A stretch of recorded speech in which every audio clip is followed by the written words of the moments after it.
project, how do you go about including representation? Personally, in terms of being able to write at DC, I've been blessed to be able to touch characters that are canonically, part of the Pride spectrum. But I think for characters that aren't necessarily explicitly out, if there is ambiguity, then you kind of just push it as far as you can. I mean, that's just me, though. I want to make it as queer as possible.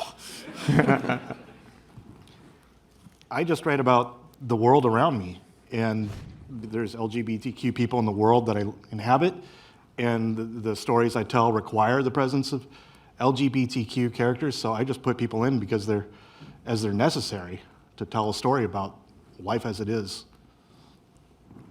Oh, sorry. No, go ahead. I was going to say, I learn my lines. Very dumb. No, I mean, mine is sort of the why not? Like, I'm going to go until they stop me. I write a series called DC Bombshells, which is all of the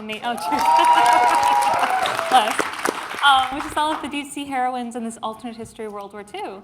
And so, given just this complete universe as my personal playground, I wanted to, have queer inclusion.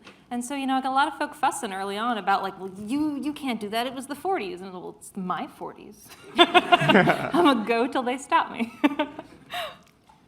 Yeah, I think, what everyone has been saying is on my mind. What Mark said, the world around me. The key for me, like, will a book feature a diversity of characters? Will a book feature queer, inclusive, and other characters from other communities?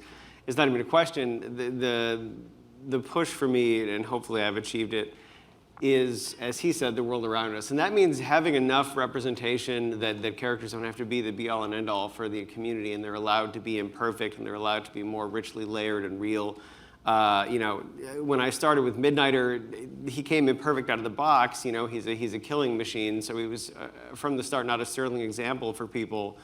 But there was the opportunity to still make him confident in his identity as a gay man, confident in his identity as a superhero or a vigilante, while at the same time having imperfections, not being right about everything, and not needing to be everything for the entire queer community. One of the biggest questions I would get is, well, how can you write this character that is going to, it's the first time that a gay male had led a book at DC Comics, how can you write this character that's going to service everybody's experience?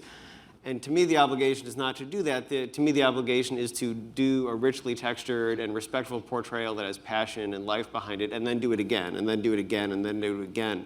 But make sure the characters are true and fully formed people, because that's the true representation we deserve. Not caricatures, but finally, after 50 years, 75 years, characters. And also, I think, to jump in on that too, start from a place where you're not assuming that any particular character, if not stated, is straight. So I think that helps write these characters more organically, so that, if you are presented with the opportunity then to make a character queer, then it's not out of left field. I think that not assuming that they're straight is really important, just as a mindset for when you're going into writing. I would say for me, it was, a lot of work I've done, both in comic book genre and outside of it. My career really began when I started really writing about myself and my own real experiences, and being gay was a big part of that. And it actually gave me a lot of opportunities. And so I've always felt like being really true to myself and figuring out a way to express myself through the characters I was writing, was something that was personally rewarding for me, and then, emotionally rewarding for myself and hopefully the audience that you're trying to entertain and captivate. And through the years, it's been a great honor to be a part of that in television. And then when I moved into becoming a shepherd of sorts for other characters' legacies, it was important first and foremost to really sort of, I think, uphold the characteristics of those characters that you responded to as a kid. But then the other part about it was, there's not a day or a week that goes by that we don't work on these characters, that you don't think of yourself as a kid reading those comic books for the first time. And for myself, I too had a crush on Robin, so I can join that. And a little something for the animated Aquaman, but I'm still working through that. I married that, actually. You've got very good taste. Yeah. Anyway, but you were having to sort of twist and turn and imagine, oh, maybe this character's gay, or what about this? And so it's been really nice to be a part of saying, no, these characters actually are gay or LGBTQ, and helping bring them forth and have a generation that is really representative for the next one, and that those kids not having to sort of, I think, imagine those characters, that they actually exist and that they're part of the fabric of that universe. It's a big moment, I think, that you can, as you're talking about, like even when I was younger, at best you're searching for coded examples, and you don't.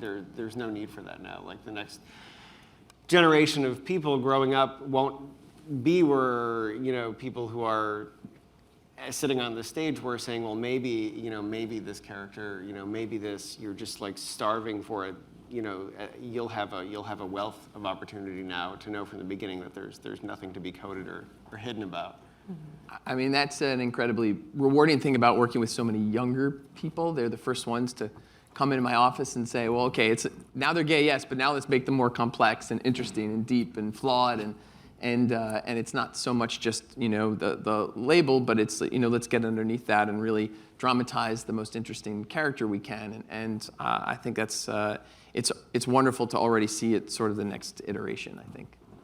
I think all the work that you guys do is incredible, but I wonder, do you worry about being typecast as like gay storytellers?